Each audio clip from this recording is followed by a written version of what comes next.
want to tell my YouTube family yet.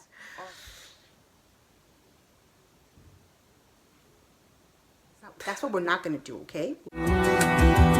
1, 2.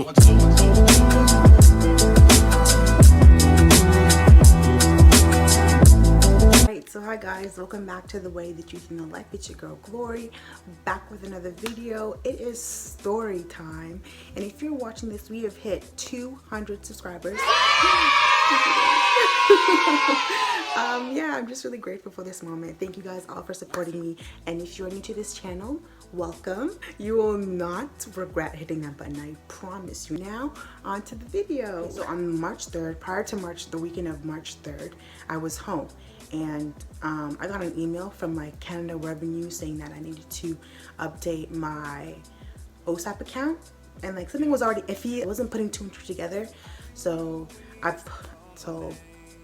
Gullible Glory, because I'm not gonna call myself stupid, I'm not stupid because we all make mistakes, but Gullible Glory goes and puts my social insurance number in like a fill-in box. So I did that, and like I stopped there, and then I wasn't, because I knew something was wrong, so I went up to my mom and I told her I told her, like, would this be wrong if I did this? And she's like, yeah. So I'm like, okay, shoot, I can't fill out any more information. So I left it at that. And so then the next day, March 3rd, I am back in Oshawa, and in the morning I get a phone call from, again, these same people saying that they're Canada Revenue, and it's like a dial 1 for more. So I dialed 1, and they said that my social insurance number was like found under fraudulent accounts and like found under like mistreated stuff. They're telling me how like they want to help me and that they can help me protect my account, they can help me protect my identity and all that stuff. So I'm like, okay. So then they're like saying that I can possibly potentially go to jail if I tell anybody else, and if I get them involved. So I was not able to tell anybody else. It was just me, myself, and I, and the other person on the other side of the phone, and whoever else he told. And so they were like, okay, yeah, we're gonna help you. So what you need to do is you need to go to your bank and take out all your money and send it to us through a Bitcoin machine. And if you guys don't know what a Bitcoin machine is basically like a kiosk ATM that sends money to the receiver, and you can buy Bitcoins, that kind of stuff, but like it's not connected to your bank whatsoever. It's just connected to the server, the receiver, whoever is receiving the money, or the Bitcoin. So luckily for them, like they are so lucky that my bank was literally 2 minutes away from my residence, and that the Bitcoin machine place, it was a convenience store, was like a 5-minute bus ride. And like I went because I had class. Like I literally missed my class to entertain these people. Like you don't know how stupid I felt. I felt so like, oh my gosh. But yeah, let's continue. Okay, keep in mind, I was on the phone with these people for 4 hours. Like, guys, when I tell you, what was I really doing? Like, why was I entertaining them for so long? So I go to my bank, I take out the money. Like, they told me, because you can't take out that much money out of your account. So I had to tell them that it was for medical reasons, and that I'd give them the money back like the next day. So I did that. I told them, and they're like, are you sure? I'm like, yeah. And yeah, I was just panicking on the inside. So I'm like, guys, just don't waste time. Don't ask me any more questions. Just give me the money. This is me in my head. But I had to stay calm. So I did that. And like, I had to stay on the phone with them the whole time. So like, before I got to the inside of TD, I had to tell them that I was here, and that they would have to reassure me what I had to say to them. And so when I got out TD, I had to tell them, okay, I had the money. And so I got the money out, and I'm on my way to the convenience store. Get on the bus. Guys, I don't have a car either. So like, I was waiting for the bus for 30 minutes. For 30 minutes. For 30 minutes. Waited for 30 minutes. The bus ride was like 5 minutes.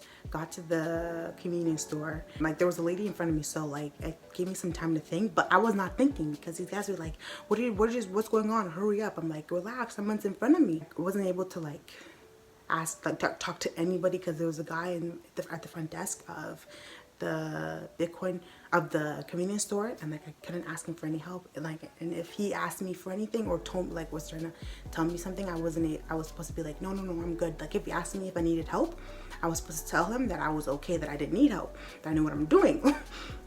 So he didn't ask me for anything, luckily for that. So I put the money through the machine and I'm like slowly putting it. I'm like, Glory, this is a lot of money. This is all your money. Slowly entering the Bitcoin machine. I didn't know what to do. I'm like, wow, I really pray this money comes back to me the next day. But before I entered, I asked them, is there any way this is a scam? Like, I don't want to feel as stupid as I already feel, so please tell me it's not a scam. And like, all scammers are gonna say it's not a scam, even though it is a scam. So they're like, no, it's not. So I'm like, okay, got that out of the way. But Glory, it was a scam. There was like a sign on the kiosk machine saying stop. It said, warning, the CRA and the RCMP do not demand money through Bitcoin ATMs. You are a target for fraud. And I was like, okay, I didn't see it. No, I saw like I saw the stop sign, or I saw like a big sign and it said stop, and I started reading, but like as I was reading, the guy on the phone was like, why is it taking so long? I'm like, relax, like it's a lot of money you asked me to take out. Like, what do you want me to do? What do you want me to do? I'm not Superman. I knew that was also another sign, but I didn't like pay attention to it because I was just freaking out inside. I didn't know what to do. So I get out of the convenience store and I'm telling them, yeah, okay, the money is sent to you. And then I had to take a screenshot and email it to them. And then they're like, okay, we confirmed we got the money. And then they're telling me, they're like, okay, so tomorrow 2 officers are gonna meet you at your res, or like, you're gonna meet you, and they're going to give you your new identity, and they're going to give you back your money. Phone is at like 1% right now. And then he's like, okay, yeah, just go back to your res, wait for tomorrow. Tuesday comes and I have a photo shoot with my friend. I was so excited, so nothing could ruin my day. I'm like, okay, Glory, don't let this bother you. You're gonna get your money back. You're gonna get your money back. I was convincing myself I'm gonna get my money back. And so our photo shoot was at 10 a.m. So I told the officers to meet me, I told him to tell the officers to come meet me at like 7 a.m. So the next day I wake up, I'm waiting for them. Like, I go down to because we have a lounge in our lobby, so I'm waiting for them. I'm like, okay, 10 minutes goes by, 20 minutes goes by. I'm like messaging him, the guy as well. I'm like, they're not here. And then he's like, they're probably late. And so I'm waiting still. 30 minutes go by, 40 minutes go by. I'm like, okay, they're not here. Like, what's going on? You told me 7, but yeah, they didn't show up. And so I went back to my room. I'm like, okay, what's going on? And he's like, okay, hang on, let me find out what happened. And then, so what happened was, apparently there was like a more important emergency like nearby my residence. And I'm like, okay, because I heard sirens like go past my residence. So okay, I'm like, okay, I can kind of believe that. So I believe that. And then, okay, so when am I gonna get my money back, my life back, my identity back? Tuesday and Wednesdays are my busy days. So I started class at 2 and I finished at 7. So I had to go to my class. I'm like, okay, so today's not a good day because I have a photo shoot and then I have class after, so I couldn't do Tuesday. So then they're like, okay, we'll come Wednesday. They're gonna come same time and they're gonna meet you, blah, blah, blah. Okay, I'm like, okay, fine. So the whole day, I didn't want the situation to like affect me, to bother me. I didn't want anyone to know. I couldn't even tell anyone. Like, I thought I couldn't tell anyone, so I didn't tell anyone at all. And I acted like everything was normal, everything was Gucci, everything was good. And yeah, so then fast forward to Wednesday, the next day, and same time I'm at 7, didn't show. At this point, I'm freaking out, losing my mind, because you said you were going to come Tuesday, didn't come Tuesday. Wednesday comes and you still didn't show. Like, what? Why are you doing this to me? So day 3, they tell me that they found another fraudulent account under my name. And I'm like, how is that possible with me not having my social insurance number? My social insurance number is in Vaughan. I was in Oshawa. It was impossible. And they're like, okay, you have 2 options.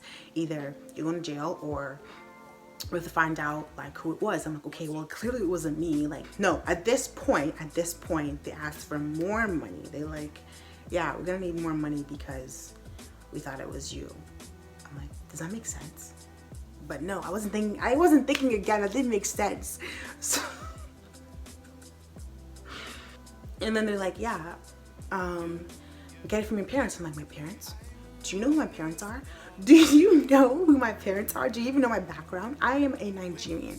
My parents are Nigerian to the core. Like, they are old school, so they will whoop my I hate asking for money too, so I didn't want to think about who. So I'm like, no, I'm sorry, I can't do it. They're like, no, you have to. And they're like, get it back today and tell us when you do. I'm like, I didn't respond. So I call ICE, panicking. I'm like, ICE. Sorry, ICE is my best friend. I call ICE, and then he realized that I'm freaking out, and he's like, boy, what's wrong? So it took him like a while to convince me that it was a scam. And he's like, yeah, everyone gets these phone calls all the time. They say the same thing. And then I was telling him what they said, like exactly what they said. And he's like, yeah, that's what's happened before. That's what they say to everybody. And then like, are you kidding me? I just got scammed. I'm like crying. I'm like, guys, what am I gonna do? I gave them all my money already. I'm bawling. And he's like, okay, have you told your parents? I'm like, no, I'm not telling my parents. He's like, you're gonna have to tell your parents. I'm like, no, I didn't want to tell my parents at all. And then he's like, okay, so what you're gonna do is you're not gonna give them the money. You're not gonna give them the money. First of all, you're gonna go to your bank, tell them what happened, and then after go to the police, and then after call the Canada Revenue, and then filing a report of fraud saying that you're a victim to fraud. And so I go to my bank, I tell them what happened, see like if they can do anything for me, and then they're like, no, we're sorry, we can't do anything for you. I'm like, oh my god. They can't do anything for me. The reason was because I took the money out myself, like personally. So then I had to go to the police and tell them what happened, and they're like, no, we can't do anything for you either. I was crying. I did not want to go through that. Like, I did not want to be those people who actually fell for it. But sometimes, you know, people, it takes actually going through the experience to actually learn from it, because people learn from others telling them about it. I learned from that too, but like something like this, it took me to go through it for me to actually really understand. So I'm still bawling, crying. I'm like, I can't tell my parents. They're like, you have to tell your parents. I'm like, I can't tell my parents. I can't tell my parents. Like, I really couldn't tell my parents. Like, the disappointment I knew that they were gonna be. Just the wisest people I know. And for me, their own daughter, not their own daughter, one of their daughters to go through this, because they tell us this stuff all the time. For me to go through it and to tell them that it happened to me, no, like I know that would break them. I know that. Even though they wouldn't say that it disappointed them, I know it would disappoint them. So I'm like, no, I can't tell them. And then so the only thing that they could do, the police officer, the only thing that they could do was to file a report and like start investigating to find out who did this and get the money back. So they filed the report. They told me that I had to go to the websites Equifax, TransUnion, and Fraud Awareness to protect my identity. Verse, Proverbs 3, verse 5 to 7. Trust in the Lord with all your heart and lean not on your own understanding, and in all your ways acknowledge him, and he will make your path straight. Let's go back a bit.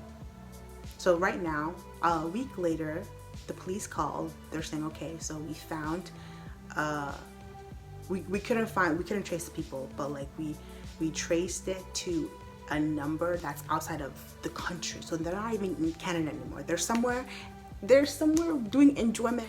I thank God, because I was able to get over it quickly. Like, I really took that week. That week and a few days after to reflect and really be in God's word and like really get over it, because I didn't want it to affect me negatively. I didn't want it to happen again. So I constantly prayed.